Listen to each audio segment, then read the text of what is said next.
Oh, it definitely has a large effect. And there are specific cohorts of people where you can see this happening regularly. So if you get a colonoscopy, for example, you do a bowel prep, which is to take a lot of Miralax, which is polyethylene glycol, and that just cleans you right out. And there's also people who do colonics, right, where they try to get cleaned out for some kind of health reason. I don't have a ton of opinion on the sort of health consequences of colonics, except it does seem to be the case that when people disrupt the biomass of their gut commensals, these are windows of opportunity for opportunistic pathogens to potentially colonize someone and get a toehold. So we sometimes see that people who have these bowel preps will be colonized by things like Clostridioides difficile or C. diff or other problem organisms. And so I would, I wouldn't say you should casually get bowel preps or colonics, because they could, by depleting your commensal microbes, which is kind of like a wing of your immune system, they prevent colonization by pathogens. You're sort of opening yourself up to potential. Well, what about people that fast for, let's say, more than 3 days?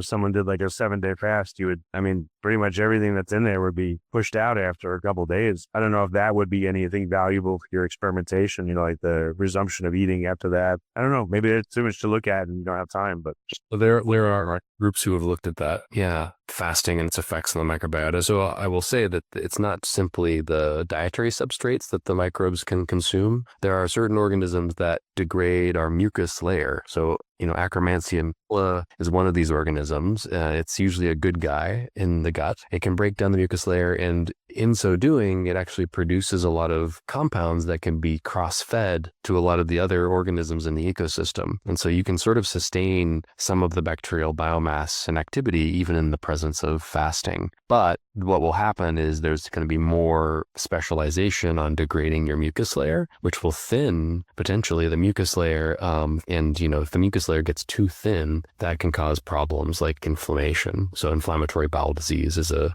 disease that's kind of associated with thinning mucus and higher levels of inflammation. well, what we've been talking about. It just, again, I don't know the mechanisms involved, but now I can see why fasting would be so dramatic and have such an effect on the body. Because again, you're missing that incredibly large bacterial, metabolic signal of it not being there in stool, if you do it long enough. So again, just sort of speculation, but what came to mind, that's all. Totally. And, if you thinking about it in the context of our diet algorithm, we kind of did a similar analysis where we looked at babies, because we kind of assume that babies are not eating solid food that much for the first, several weeks of life or months of life. And when we run our method on infants for those first, that first year of life, we do indeed observe that you don't detect that many food sequences in babies who are still feeding on milk. But around the time of weaning, when they start to eat more solid food, you see a steady rise in the number of food reads detected in their stool. Okay. So what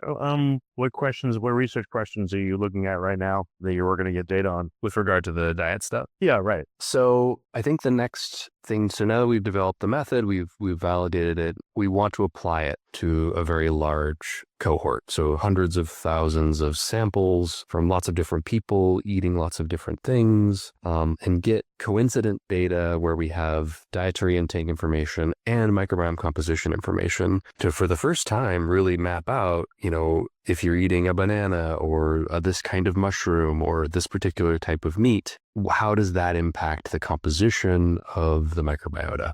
So I have a MD PhD student, Crystal Perez, who's going to work on this project. We were collaborating with a researcher in Italy named Nicola Sagata, and he has access to hundreds of thousands of these metagenomes that we're going to apply this MEDI method of ours to, and kind of map out the diet microbiome interaction. Because if you understand that well, if you really know which dietary factors turn up or turn down which particular species of bacteria, you can begin to engineer the microbiome through diet, which is one of the big goals of our field.